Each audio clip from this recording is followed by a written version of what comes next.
Hello दोस्तों, स्वागत है आपका हमारे YouTube channel DSR study point में। तो बच्चों, हम लोग पिछली वीडियो में हमने बात कर ली थी हिमालय के तीनों जैसे महान हिमालय, शिवालिक हिमालय और आंतरिक हिमालय जैसे चीज़ों को हमने बात कर ली थी।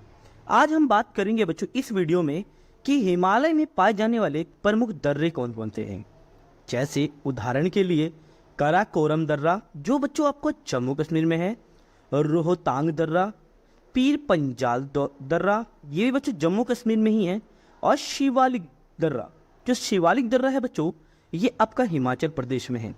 तो इस प्रकार से हिमालय के ये प्रमुख दर्रे होते हैं जो कई बार एग्जाम में पूछे जाते हैं। अब आगे बात करते हैं बच्चों उत्तरी मैदान की विशेषताओं के बारे में। तो पहला तो आप याद रखिएगा कि उत्तर का मैदान जो है वो मुख्यतः 3 भागों में बटा हुआ है, या हम कह सकते हैं कि यहाँ 3 प्रमुख नदियां हैं, सिंधु, गंगा और ब्रह्मपुत्र, और इसकी सहायक नदियों से उत्तर भारत का मैदान बना है। इसका विस्तार 7 लाख वर्ग किलोमीटर के क्षेत्र में है उत्तर भारत का मैदान, और इस मैदान की कुल लंबाई 2400 किलोमीटर है तथा चौड़ाई 240 किलोमीटर से 320 किलोमीटर तक है। यह मैदान भारत का सबसे ज्यादा जनसंख्या वाला भाग है बच्चों। यहाँ भारत की सबसे ज्यादा जनसंख्या निवास करते, यहाँ तक कि भारत में लोकसभा की सबसे ज्यादा सीटें उत्तर प्रदेश में हैं। अगर केवल देख लिया जाए उत्तर प्रदेश, बिहार और पंजाब, हरियाणा को मिला दिया जाए तो सबसे ज्यादा जनसंख्या यही निवास करती है। कृषि के लिए अनुकूल दशाओं के कारण ये क्षेत्र काफी ज्यादा कृषि उत्पादकता वाला देश क्षेत्र भी है, यानी इस कारण इसे भारत का अन्न भंडार भी कहा जाता है। कहने का मतलब क्या है कि उत्तर भारत में सबसे ज्यादा कृषि होती है, इसीलिए इसे भारत का अन्न भंडार के नाम से भी जाना जाता है। अब बात करते हैं उत्तरी मैदानों का विभाजन किस प्रकार से किया गया है। पहला बात करते हैं गंगा का मैदान। अब गंगा का मैदान का मतलब क्या है बच्चों? गंगा के मैदान का विस्तार घंगर तथा तीस्ता नदी जो घाघर तथा तीस्ता नदी के बीच है। ये उत्तरी भारत के राज्यों जैसे हरियाणा, दिल्ली, उत्तर प्रदेश, बिहार, झारखंड के कुछ भाग और पश्चिम बंगाल में ये क्षेत्र फैला हुआ है। तो अब बात करते हैं बच्चों पंजाब का मैदान के बारे में। तो उत्तरी मैदान के पश्चिमी भाग को हम पंजाब के नाम से भी जाना जाता है, या मैदान पंजाब का मैदान भी कहा जाता है। सिंधु तथा इसकी सहायक नदियों के द्वारा क्या हो गए बनाए गए इस मैदान का बहुत बड़ा भाग क्या है बच्चों? पाकिस्तान में है। अब बात करते हैं बच्चों ब्रह्मपुत्र नदी की विशेषताओं के बारे में। तो पहला आप चीज समझ लेना कि ब्रह्मपुत्र का मैदान इसके पश्चिम विशेषकर असम में स्थित है जो ब्रह्मपुत्र नदी है। अब बात करते हैं आकृतिक भिन्नता के आधार पर उत्तरी मैदान का विभाजन, यानी आकृति के आधार पर उत्तरी भारत का विभाजन किस प्रकार किया गया है। आकृति भिन्नता के आधार पर उत्तरी मैदानों को लगभग 4 भागों में बांटा गया है। पहला बात करते हैं भांबर। अब भांबर का मतलब जानते हैं तो नदियों पर्वतों से जब नीचे उतरते समय, भांबर के बारे में जैसे क्या होता है कि नदियां जो होती हैं वो पर्वतों से नीचे उतरते समय क्या होती है बच्चों? शिवालिक की ढाल पर 8 से 16 किलोमीटर की चौड़ी सी पट्टी का क्या करती है बच्चों? निक्षेपण करती है। ठीक है, निक्षेपण मतलब इकट्ठा होता है, इसे क्या कहते हैं? भांबर कहते हैं। देखो आप चित्र में देखो, ये भांबर ज्यादातर मैदानी क्षेत्रों में होता है। जब पर्वतीय क्षेत्रों से जब नदियां प्रवाहित होती है तो अपने साथ मोटे मोटे पत्थरों को लेकर आ जाती हैं। ठीक है, और इस प्रकार से ये भांबर कहलाता है। अब बात करते हैं बच्चों तराई, यानी इस पट्टी के दक्षिण में क्या होता है बच्चों? ये सरिताएं एवं नदियां पुनः निकल आती हैं एवं नम तथा दलदली क्षेत्र का निर्माण करती हैं, जिसे क्या कहते हैं? तराई कहते हैं। आपको चित्र में दिख रहा होगा। अब बात करते हैं भांगर।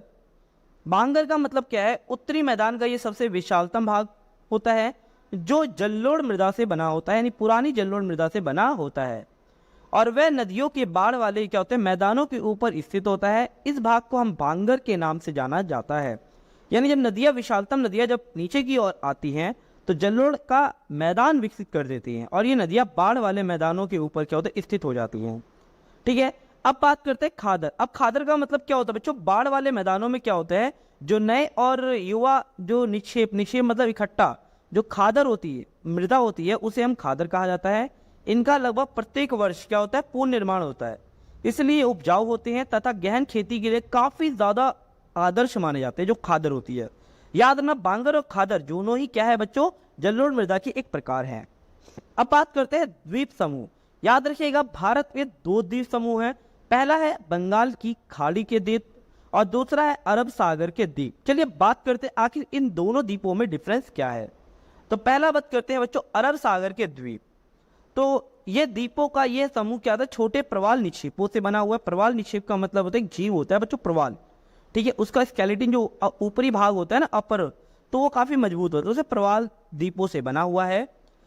पहले इनको क्या था, लाका द्वीप, मिनिकाय, एमिनी द्वीप के नाम से जाना जाता था अरब सागर को, और 1973 में इसका नाम लक्षद्वीप कर दिया गया था, याद रखिएगा।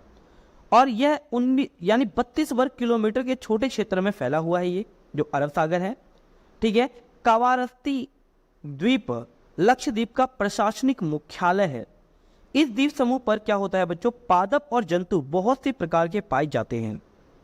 पिछली द्वीप जहां मनुष्य का निवास नहीं है, वहां एक पक्षी अभ्यारण्य क्षेत्र है जो यहाँ अरब सागर में। अब बात करते हैं बच्चों बंगाल की खाड़ी के द्वीप के बारे में। तो ये अंडमान और निकोबार द्वीप में है। इसके साथ साथ ये द्वीप समूह आकार में बड़े संख्या में बहुत और बिखरे हुए हैं। ये द्वीप समूह मुख्यतः दो भागों में बटा होता है बच्चों, अंडमान निकोबार और दक्षिण में निकोबार। जैसे पहला है अंडमान उत्तर में और दक्षिण में निकोबार है। ये माना जाता है कि यह द्वीप क्या जो बच्चों जो समूह है, ये कहता है निम्नलिखित पर्वत श्रेणियों से घिरा हुआ है, यहाँ से शिखर भी पाया जाता है। ये द्वीप समूह क्या होता है, देश की सुरक्षा के लिए काफी ज्यादा महत्वपूर्ण है।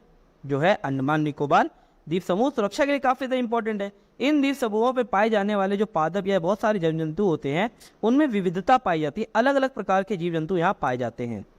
ये द्वीप विषुवत वृत्त के समीप स्थित होती है एवं यहाँ क्या होता है, यहाँ की जलवायु विषुवतीय है, जहाँ ये घने जंगलों से आच्छादित होते हैं। मतलब क्या है कि यहाँ जंगल काफी भारी मात्रा में मौजूद होते हैं। और बंगाल की खाड़ी में ही अधिकांश नदियाँ क्या होती है बच्चों, गिरती हैं। तो ये थी बच्चों इस चैप्टर की कंप्लीट वीडियो। बच्चों अगर वीडियो अच्छी लगे तो वीडियो को लाइक सब्सक्राइब जरूर करें। धन्यवाद।